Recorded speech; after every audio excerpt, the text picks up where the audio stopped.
So good. Thank you very much. Hi, everyone. I'm just going to share my slides now and then we can get going.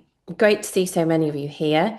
Um, I will be asking you a few questions as we go along, so feel free to put those in the chat. But as Julia said, we will have a longer session, a big chunkier session towards the end of the presentation where you can ask questions and we can recap anything. I've got a bit of a cold and a scratchy throat. I'm sorry, but I think it will be at your benefit because I will slow down a little and I won't rush through it quite as much as I normally do. So, yes, we're going to talk about branding today. A big topic. I'm aware that obviously there's quite a lot of you here, whether there will be some of you who know very little about this subject or some who know a lot. Um, but really, this is thinking about as a charity what you can do with your brand to have a bit more impact, some simple tips, and how you can approach it in a way that supports you without spending thousands and thousands of pounds and hours of your time. So that's what we're going to try and do today, anyway. So, hello, yes, I'm Julia. I call myself a brand coach, and I work with lots of charities. I'm currently working with a charity called Mama Haven, who are a West London-based social inclusion charity. Um, and I've worked with lots of other charities, and you'll see some of the work peppered through the presentation. But before becoming self-employed about 4 years ago, I've worked in brand my whole career, really. I worked in fashion retail for as a senior creative manager for brands such as Fig Leaves and Hobbs, etc. But something that has kind of held through all these different roles and different clients that I support day in, day out, whether they're big budgets or little budgets or no budget at all. I think the emphasis is about how branding feels. And it's not necessarily about that shiny logo that you put on everything, although that's quite important as an identifiable mark. Branding should be how it makes you feel in your business, your charity, and how that reflects outward as well, which I'm sure you will all know that that's really important when you're trying to attract funders, donors, partnerships in the community, and volunteers too. So I imagine you're here because you're keen to learn about how to make your brand more impactful. So today's focus, we're thinking about practical ways to build a consistent, impactful brand on a small budget. And Julia very kindly sent me she asked a lot of you questions about what you were hoping to get from today. Um, so these were just some of the things that were extracted. Um, Clarity on how to use the charity's mission in comms. That's a massive thing. I need to bring a very incoherent brand into something unified. Again, branding is really, really common. It feels a bit scattered and all over the place. And especially if you don't have a dedicated person in your charity to focus on it, it can really feel like that, like you're scrabbling for logos and colors, and it's all a bit of a scramble. Um, how to use the charity mission in communications with funders, donors, and supporters. And then to have a clear idea on how to create our brand's identity. Too many ideas and find it difficult to choose. All of these, I've selected these because I would say these are the most common branding dilemmas that people have, whether you're right at the top or right at the bottom of your branding journey. No matter where you are, it can feel this way. So you're not alone in these struggles. And today we're going to try and simplify brand building so it works for you, not against you. So let's start with a bit of brand myth busting. So what a brand really is, people think a brand is a lovely shiny logo and all the things that go with it, and they might need to spend a lot of money in order to get that to work really well for them. And there are agencies out there that would echo that sentiment. But the truth is that a brand is how people feel about you when they see or hear you or interact with you. And it would have been really easy for me to launch into this presentation with lots of charity brand logos and talk about what makes them great or not great. But I think the visual side of the brand is only one part of it. Um, so it's your how your mission as a charity stacks up and how that makes people feel. Ultimately, that's what makes them move. That's what compels them to take action. So with that in mind, what's the first word you'd like people to think when they hear your charity's name? So if you're willing to share that in the chat, just have a think about that or write it down on in your notebook on a piece of paper because we're going to come back to that word or a couple of words later on. So the first word you'd like people to think when they hear your charity's name. So try if you can to dig a little bit deeper into that. You know, there might be some obvious things that come up about trust or support. Those are both very valid, but imagine someone talking about interacting with your charity in some way. So either they've had a meeting or they've had an email newsletter or they've gone into one of your outlets or something like that. Depends what your charity does, I suppose. But imagine someone talking about interacting with your charity in some way. What would you love them to say about their experience? And these are the kind of the telltale things that really help you start off thinking about your brand reputation and your brand personality before we start thinking about colors, fonts, etc., etc. So that's where I always encourage people to start is with that sort of feeling. So let's just have a quick look here because think and or feel. Someone says think or feel. Okay, here we go. Let's have a quick look. Hopeful and supportive, empathy, caring. Great, feel great. I like that. Haven, empowering. Empowering's a really good one. But empowered to do what? What are they being empowered to do?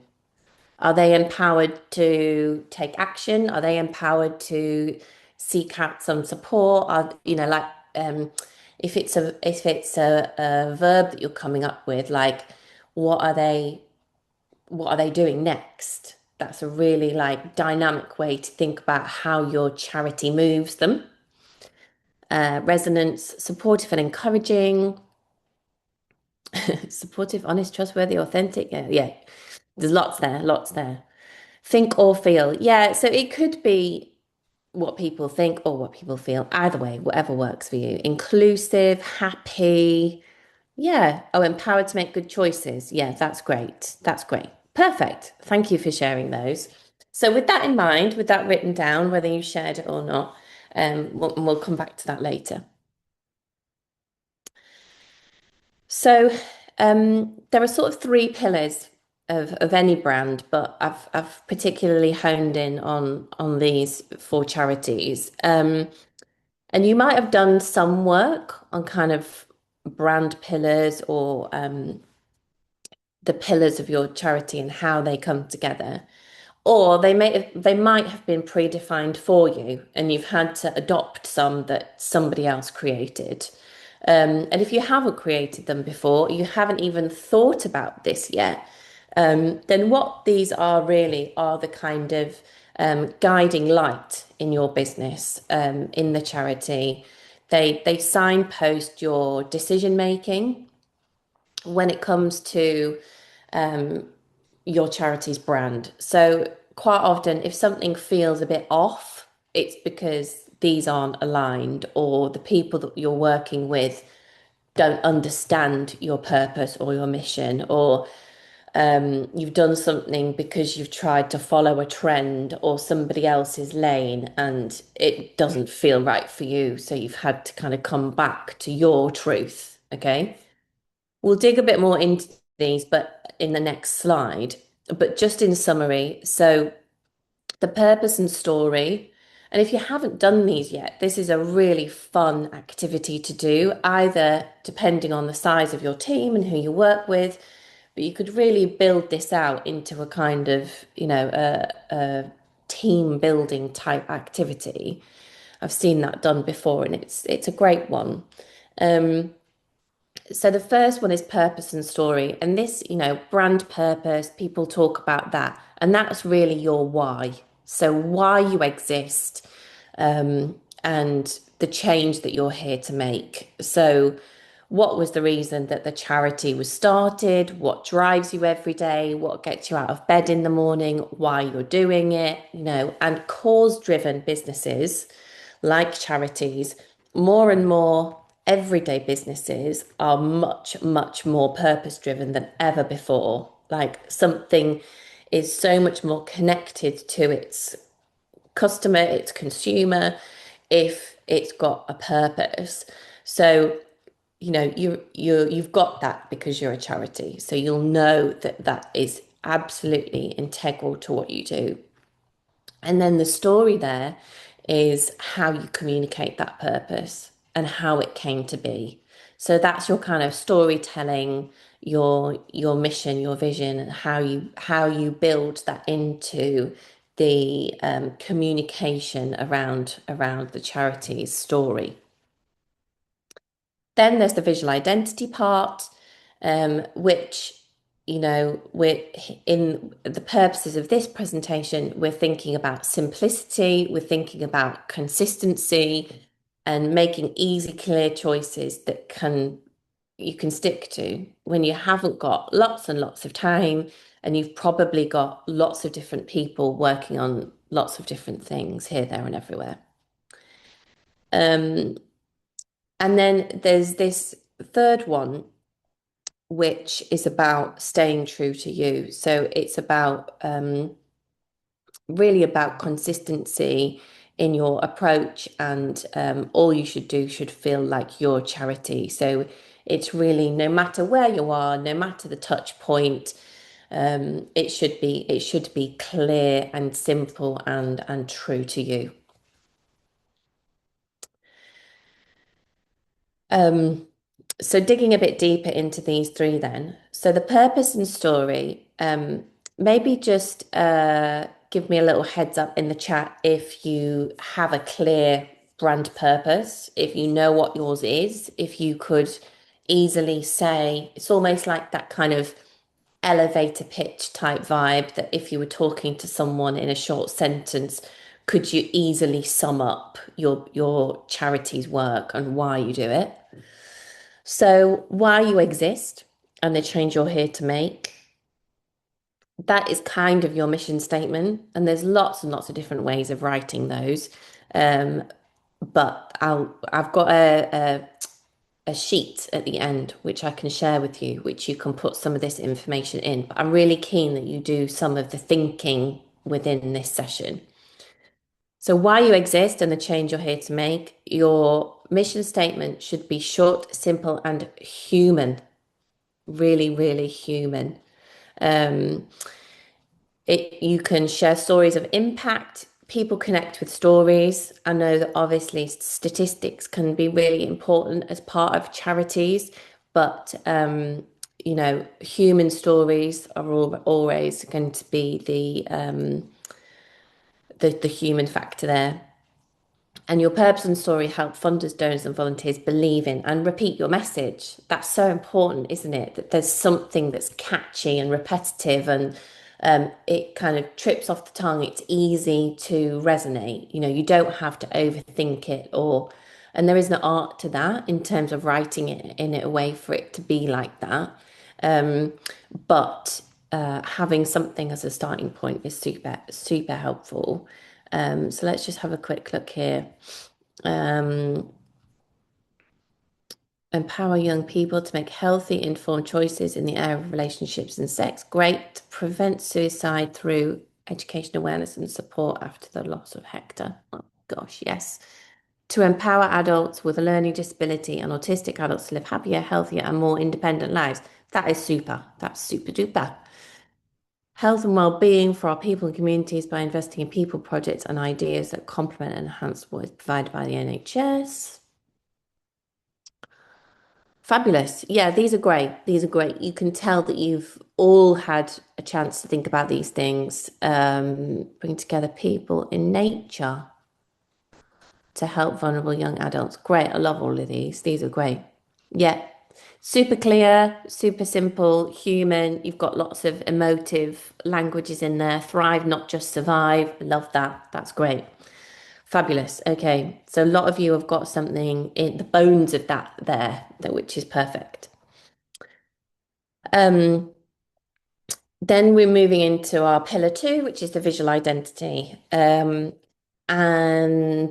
my advice is if you're struggling, someone said they had so many ideas, they didn't know what to choose.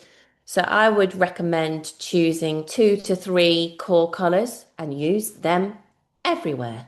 The Link Up brand is very recognizable. It's got its orange, it's got its gray. It's really recognizable type. Um, and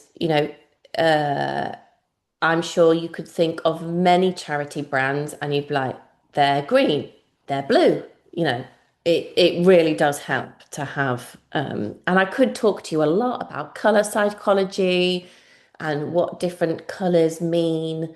But there are tons of color tools out there where you can look that up too. But I would say a couple of colors and use them everywhere consistently. Similarly with fonts.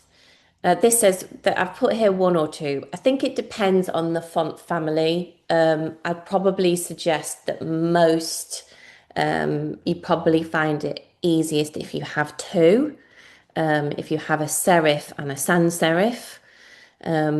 So a sans serif is something simple like this. A serif has a bit more kind of like wiggliness to it, like a Times New Roman or something like that. And again, stick with those. Fonts are the easiest, cheapest way to add modifications to your look. So it's a really quick win in terms of making some style changes if you wanted to. But I would say, and what I mean by font family is um, a font that has different options to it. So something like this Canva Sans, for example, when I click on this, I'm in Canva. I can make this font bold, I can make it italic, and I can make it, don't choose a font that you can only use in uppercase, for example, or something that's really hard to read because it's only scripty or it's only, you know, a versatile font family. You should hopefully have, a light, a regular, a medium, a bold, different options because instantly that looks like different, there's different options there. Use a simple logo or word mark consistently. Um, Again, like you can have obviously lots of different iterations of logos. But if you're a small charity, something clean, clear, simple, that really stands out and works hard for you, is gonna set you apart and make it easy for you. And that's what you want, an easy, recognizable logo. Um, Imagery matters. And I know that this is where a lot of the charities I've worked with struggle. Obviously, permission with images and things like that. There's a lot of great stock images out there. Probably as charities, you're using Canva. I know you can apply to get free Canva licenses. Um, so if you are using Canva, there's absolutely a ton of stock imagery in Canva that you can use for free. But just make sure it matches your brand. Um, so try and show real people, real impact where you can. But if you can find some stock images that work for you, then that's also fine. But your goal here should be it's recognizable and professional. Um, and if you've got the kind of collection of brand assets that means it's really simple for anybody to just pick things up and drop things off, then that's great. I can see the chat pinging, but oh yes, oh, you can't see my screen. Oh, hopefully that's it. That will be resolved. Hopefully everybody else can see my screen, can they? They can see the three boxes. Yes, okay. And then pillar three, which is this kind of making sure it's true to you, is this sort of like consistency touch point. So making sure everything feels like the same organization. And that's really hard. It can be really hard to go from a website that somebody built for you to Instagram that somebody else does to LinkedIn and an email but that is really what's going to help you is to have that consistency wherever you are and the same with your tone of voice, how you write, how you speak, and that's where this kind of being able to describe your mission and vision in one line is really useful to pass on through anybody that works with your organization. Repetition builds trust. The more consistent you are, the more credible you feel. That is true. And remember, consistency costs nothing. It's a habit, but it does take time, which I'm sure not a lot of you have a lot of time. But consistency, getting into a consistent habit with how you build your brand, whether that's in Canva or somewhere else, if you can do it once, do it well, then it's good to go for a long time. So that's kind of the aim here. And this is a bit of a case study. This is work that I did for Make Birth Better. And this was really honing in on this sort of consistency message. So they already had this logo. I didn't design that logo. They came to me with that, but they needed some other ways to use it.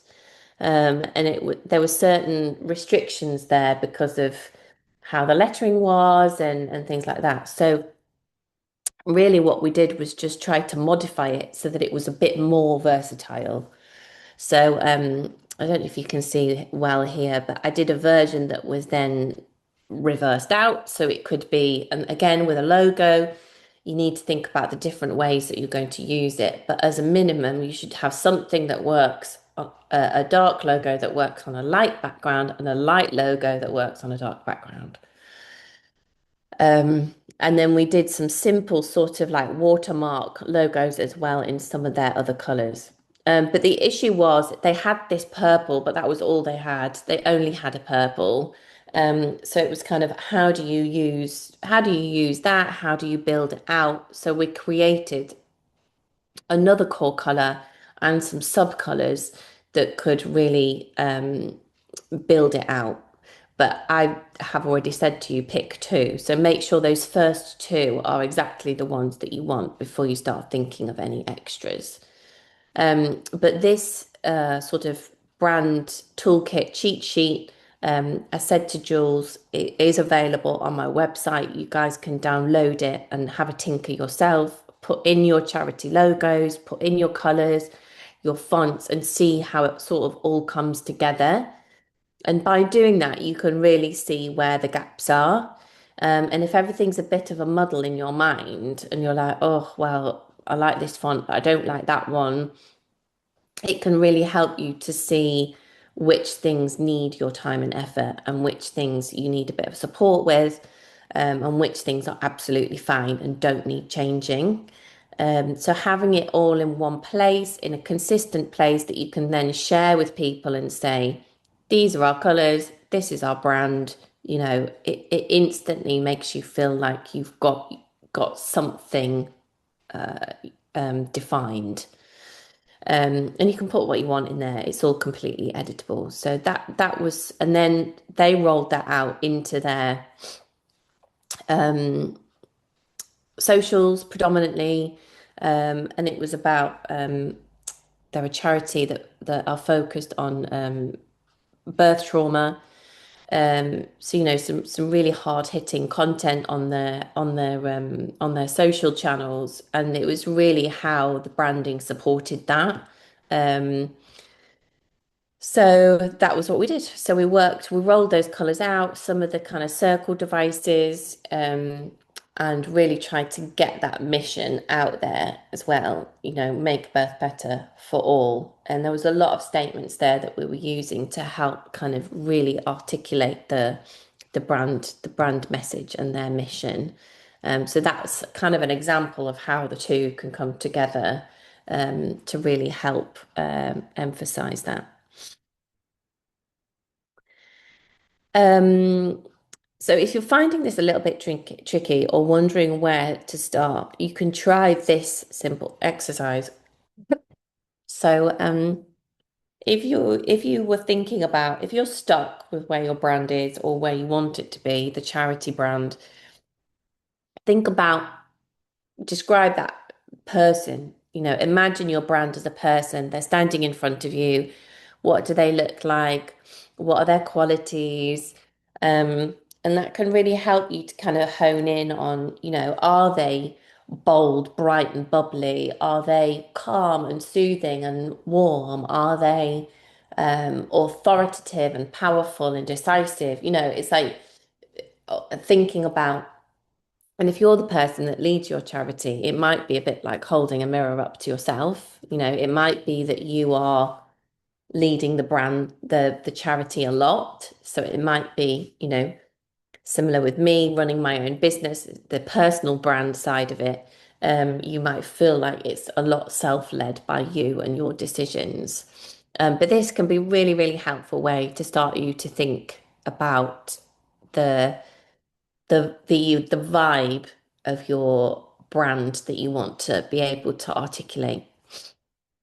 I can see a few little pings going off. Resourceful, sustainable, accessible. Yeah, okay. So instantly you look at these words and you start to think, hmm, I wonder what that looks like. You can already start thinking about um, what that means in terms of color and tone and the atmosphere that you want to create. Knowledgeable, caring, loving, generous, kind, happy, understanding, a good listener. Yeah, these are great. Oh, there's a question there about colors. Yeah, that's fine. I will get to that. Yeah, absolutely. And yes, Jules will share the templates after. So you can all have an afternoon playing with that, which will be great. So yeah, trustworthy, caring, empowering, supportive, friendly, warm, trustworthy. Yeah, fantastic. And I had warm in mine, and hopefully you can see from my own visuals that warmth was really important, and that's people described me as a warm person. And when I this started my brand, I was like, it's really important to me that it has that warmth to it. I don't want it to look too much like anybody else, but I want it to have, and I call mine kind of punchy pastels. And it's a lot of the colours, I've got this pink on today. It's a lot of the colours I like to wear as well. So hopefully that gives you these words that you're writing down are hopefully painting a bit of a picture of the brand that you want to build. And this was true. I worked with freewheelers a few years ago. They have actually changed since we did this work. Again, this brand was already in place. I didn't do that part of the work, but it was about they were re-establishing. They'd closed during lockdown. They're a disability arts charity, and they closed during lockdown, and they then had some funding to kind of relaunch their program, get adults and young adults back into their performing spaces, and they wanted to use their brand values to really open up that campaign. So the one word that you wrote down earlier, you might come back to that and think how that you could use that as part of your values. One of the questions was about how to share your mission in comms. Um, so this kind of, we are freewheelers that we decided to run was all about that. It was about who we are, what we do, and uh, really just making clear who they were available for as well. I think sometimes we expect people to sort of read between the lines, and sometimes you just really have to spell it out exactly as to what it is and who you're for. But one of their values was obviously creativity. Um, so the message that we were really honing in on here as part of their mission was we support your expression. You know, these people needed somewhere where they could go and be themselves, they could be expressive, they could be creative. And Freewheelers as a charity supported that expression. So the visuals therefore needed to be bold colours, there's a playfulness to it, um, and this kind of sense of like moving parts that come together. You know, there's a nice synergy there. They had a lot of colours, but the purple was the main one. There's a lot of purple, isn't there? Lots of purple in these charities that I've worked for, I've just realised. It's obviously something about it. Purple is a very premium color historically. If you think of like Liberty and Cadbury, and although that's not that premium, but there is something about this kind of rich purple that people think is synonymous with being kind of a bit more premium. It's quite calm as well. So that's a demonstration of how taking that one word within your value. So if it's creativity, okay, how do we express our creativity? What is our message here that we are trying to articulate? And therefore, what does that need to look like? Um, so that was how I did it there. So getting your charity brand out there on a budget. This is actually a school, so but similar. I mean, you know, schools have very limited budgets too.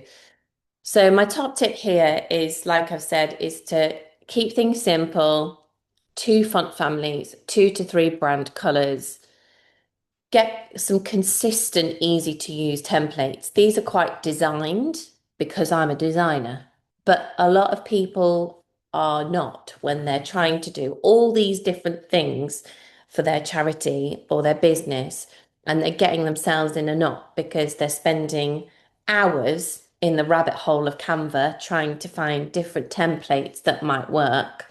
Um, but if you can find some that are consistently easy to use for you, set things up and then just keep using them on repeat until you feel like you need something else.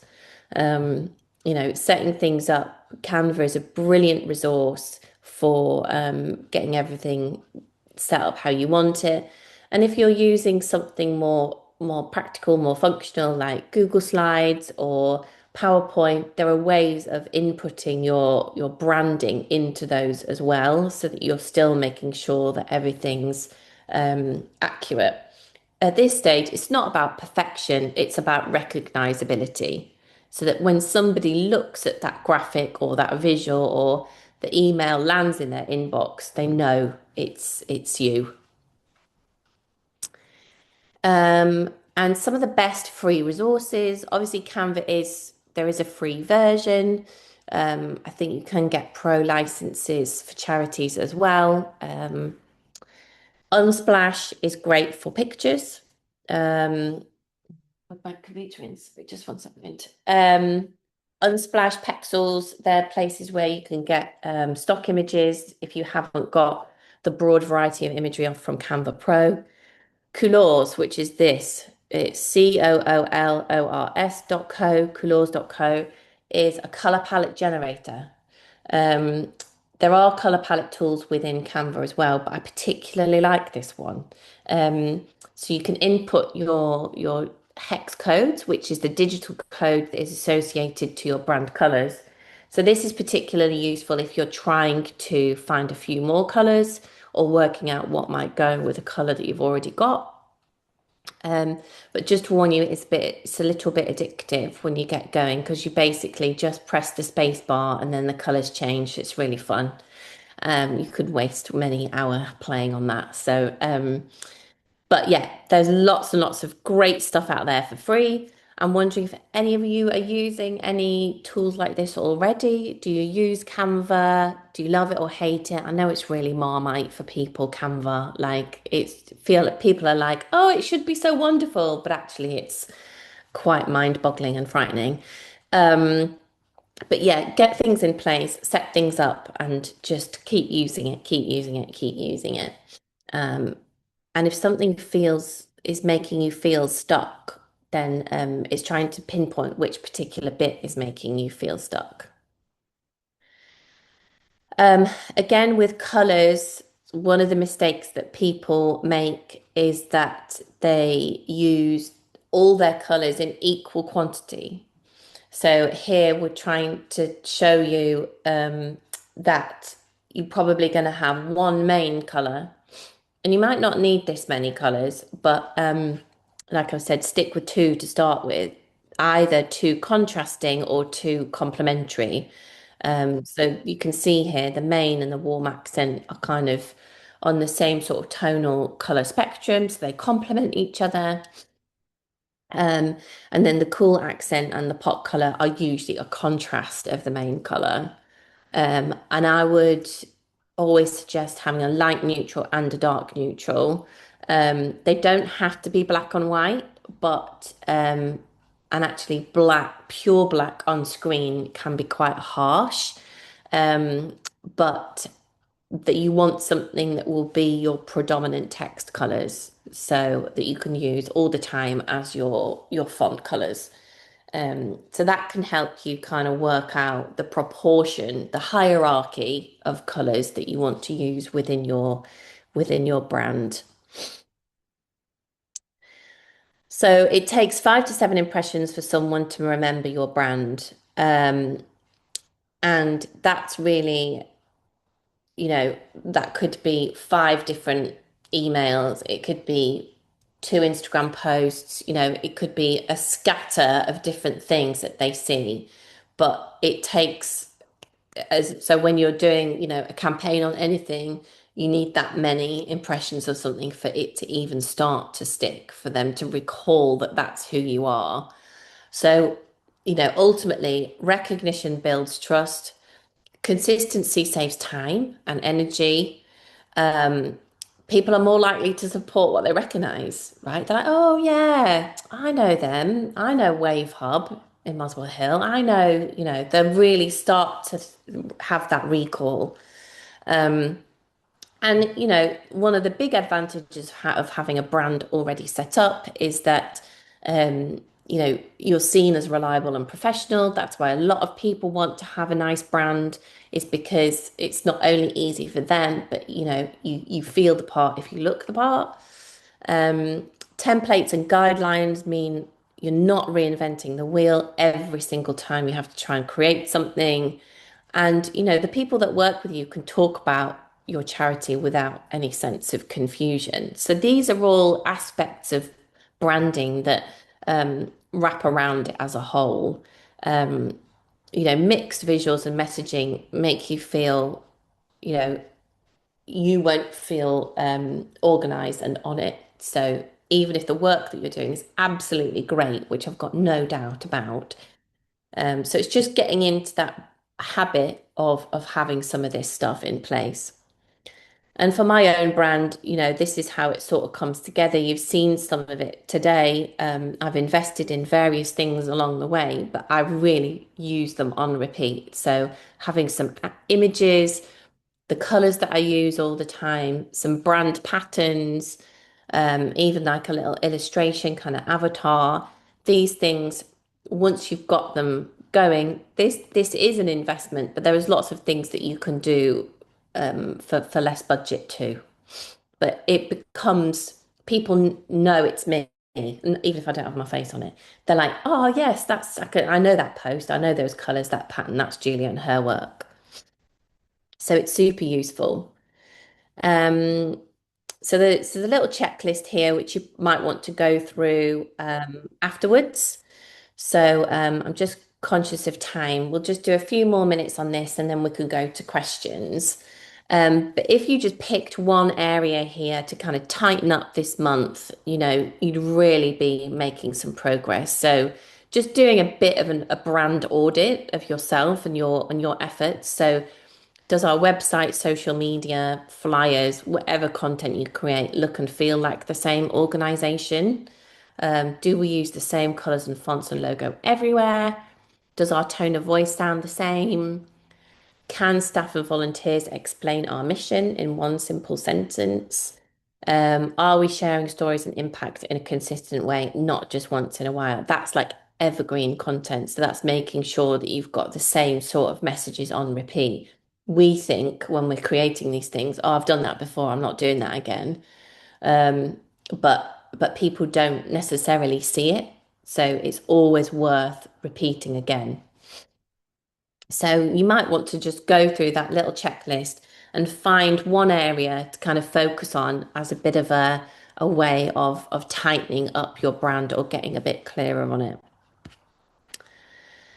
Okay, so I know that the chat's been pinging. That's a real whistle-stop tour through branding. I'll just show you quickly before I go to the questions, because I know some of you said you'd like some of the resources. So this is what I'm going to send you afterwards, which is a mini brand guide worksheet. Um, and it's summarizing the things that we've talked about today. So it's the mission in one sentence, three core values, visual identity basics, so thinking about colors and fonts, your kind of your charity one liner. And if you only do two sections of that, after today's session, hopefully you'll be feeling a little bit clearer in terms of where and what to do with your brand next. And it's got my contact details on there, so you know where to find me. So I'll get Jules to share that around afterwards. Let's just have a quick look on the chat. Did you pick up on anything, Jules, that was questions wise? Yeah, there was a couple. Just to say thank you so much for that. I think that was a really good session because it got people thinking, and especially with you feeling so poorly. So we do appreciate Oh, no, it's okay. It's fine. it. So when you were talking about fonts, somebody asked one of our two fonts. The title one is all in capitals. Is that something you'd recommend avoiding? Yeah, I would. I would. For a few reasons, not just because it's going to be restrictive in terms of what you can create and use. Um, you it's an accessibility thing too. So although it's okay to have some text in all in uppercase, your eyes actually need sentence case sometimes to be able to see the ups and downs and stuff of it. So it depends who you're creating it for, I suppose. But if you've got it on a website, I would definitely try, and they're your kind of main headers, which are called H1s. So if your H1 is all in uppercase, um, some of your readers might struggle to read it. So I would recommend trying to find something that's similar, but that you can put into sentence case. And you'll probably find it's so much easier for you to use in other places as well. It depends how much of it you're using. I mean, at the beginning of my presentation here, this I've got all in uppercase, but I wouldn't have done that in it. So it's just it's a bit of a choice, but if you wanted to kind of have more options and comply a bit more with accessibility, then yeah, I would maybe think about another choice and start with Google Fonts and look in there because you know those are going to be available anywhere. So I've got another question just to say that Akash has put the feedback link in the chat. So please do that whilst we're doing Q&A. Thank you. Okay, another question. Does white and black count as neutral colors that you can always use alongside your main two colors? Yes, yes, definitely. You probably need, and it doesn't have to be like pure black or pure white. Like I've got this kind of This is actually just off black, this color. And I've got this kind of creamy tone. I do sometimes use white as well. But yeah, definitely have I think that's another place where people often go wrong is that they try and put their text in all their brand colors. And for legibility and contrast, it's just so much easier to have text in a black or white-ish. So yeah, I would go for that. Um, this question, I think, came up when you were showing the freewheeler Oh, yeah. campaign. They said, would you recommend using a hashtag type of campaign to promote work of a charity? We're trying to expand our reach and become more known. And this looks great. Oh, thank you. Yeah, branded hashtags are fun. I'm not going to say that they're instantly going to give you like, it's not going to, there's kind of jury's out a lot on hashtags, but in terms of the reach that you would get from them now, but having a branded hashtag is, it depends where you're using it. You haven't said where you're using it, but I think it can definitely help if it's longer running.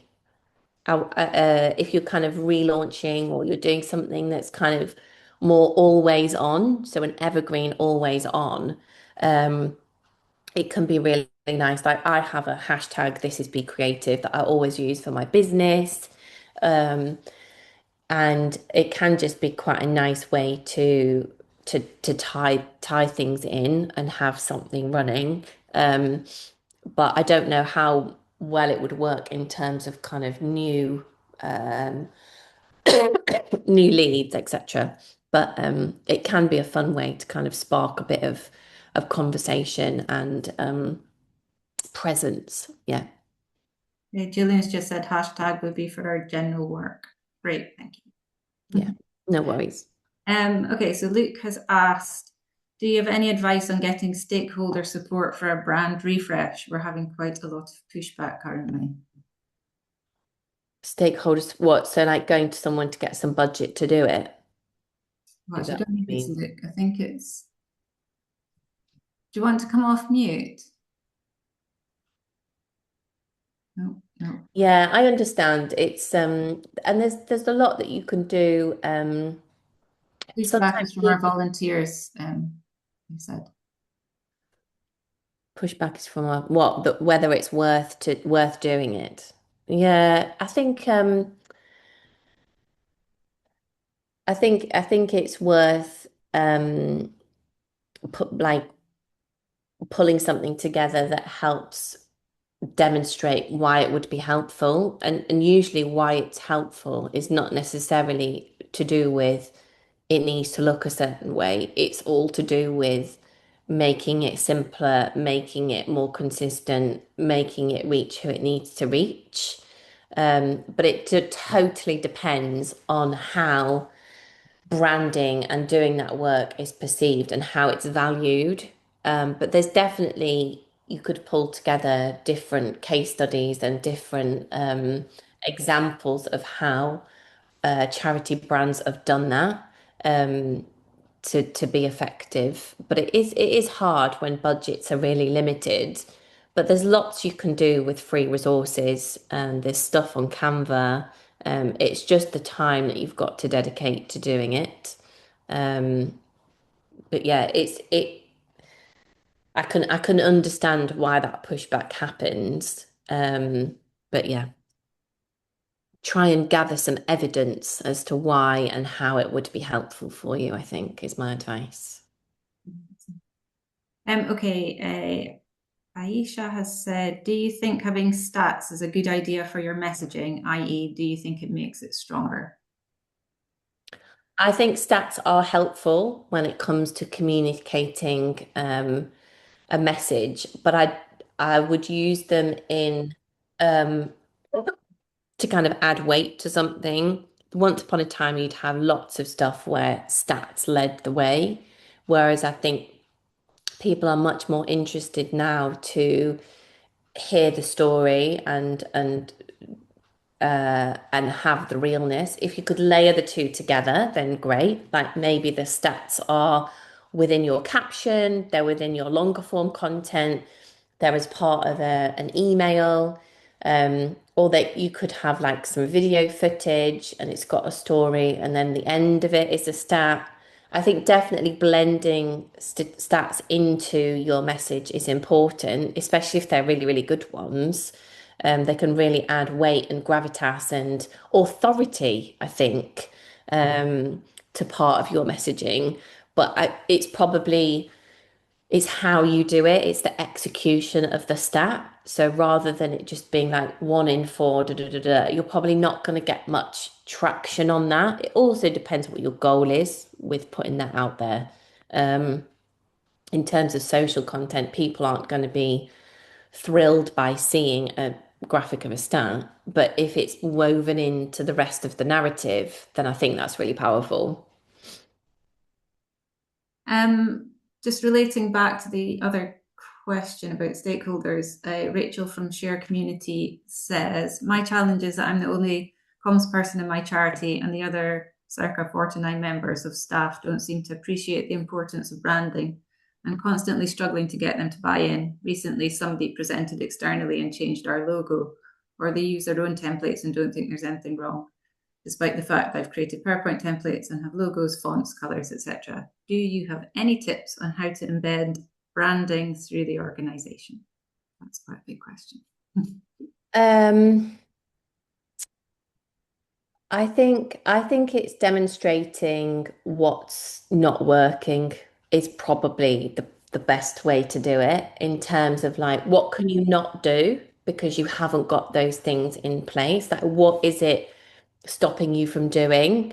Um, is it that you can't, it's taking you X number of hours to do something because it's not there? Or is it you can't set up certain things because it's inconsistent and it's scattered and it's messy? Or have you missed out on opportunities because they're not there?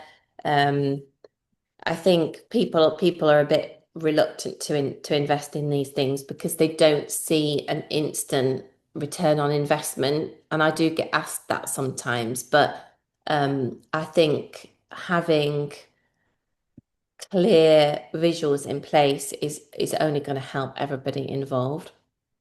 Um, how do you pin this tone down? Are we branding crossing? Oh, it's a different question. So yeah, I think just maybe trying to explain um, what's not working. But you've probably tried that already if you've already pitched. Just keep trying. I had a question from when you were sort of saying the kind of things that you really need to have, and you said have templates. Do you have a certain number that you would recommend if somebody's just sort of, wanting the bare bones of things? Like what would that be for you? Yeah, I think definitely I would say up to half a dozen. So like 5 or 6 maybe templates predefined. Especially if you've got things, like that link up that you always do, so you have several things that you can just go to on repeat that always look the same. That's another thing actually is as a charity setting up something that you can run as a series. It's going to save you so much time and energy to have some stuff that's already, you know, um, I can't think of an example off the top of my head, but you've got webinars or you've got spotlight on certain stories or you've got various different things that you can kind of run on repeat so you don't have to keep thinking up a new idea all the time. But yeah, I'd say about 5 or 6 templates is useful. Less is fine, but if you're on LinkedIn, you probably want a couple of different document posts. So you want some that are more visual led, some that could be text led. So that's 2 already. Something that's sort of promotional or webinar or kind of guest speaker based.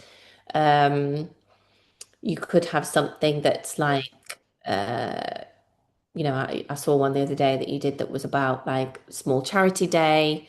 So you might have something like that that's like a pop-up feature, a feature one, I'd probably call that.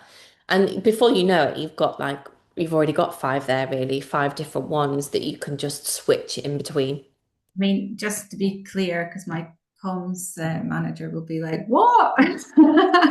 It was more for the general, because I know that we've got quite a few that Sarah runs on repeat. It was just more for the general. Yeah. And then somebody's asked about resources to help understand Canva. We actually ran a lunch and learn on Canva with fellow Tech Pixie. But do you have any resources on to help understand Canva? Somebody did answer it in the chat, but I didn't know if you had. Yeah, I mean, there's loads of tutorials and stuff on there on Canva itself. Um, Canva is a lot. Like there's a lot in there. It's a huge piece of software. Um, I do like a one-to-one session on Canva, which anybody is keen to get in touch with me about. And I've done prior to doing the work for Make Birth Better, I did quite a lot of training with them. So actually with the team, we did a session together and I helped them work through it. So that kind of support is available. I don't do workshops or stuff at the moment, but keep a lookout. I might do at some point, but there's Well, lots of Canva stuff out I'm there. hoping, Julia, we can lure you into one of our workshops. But that's a Yeah, yeah, I can do that. yay! I'm hard out here. Yeah. Okay, have we got any last questions? Because we're kind of on time, and I just want to remind people about some of the things that are coming up. There was one question about branding across emails and general comms. How do you pin this down? Yeah. Brand That guidance. seems to be something that's really, I'll have a think about that. If any of you that are struggling with that kind of embedding branding and having resistance to it, like feel free to get in touch with me. I don't mind giving you some advice over email on that. But uh, yeah, it's people doing their own thing. It's very difficult when you're trying to embed something. But anyway, I'll have a think about that. That's really interesting. Well, do follow Thank you up. very much, everyone. Thank you. I really enjoyed it and I hope it was helpful for you all. Well, I'm going to speak on behalf of the group. I think it was excellent.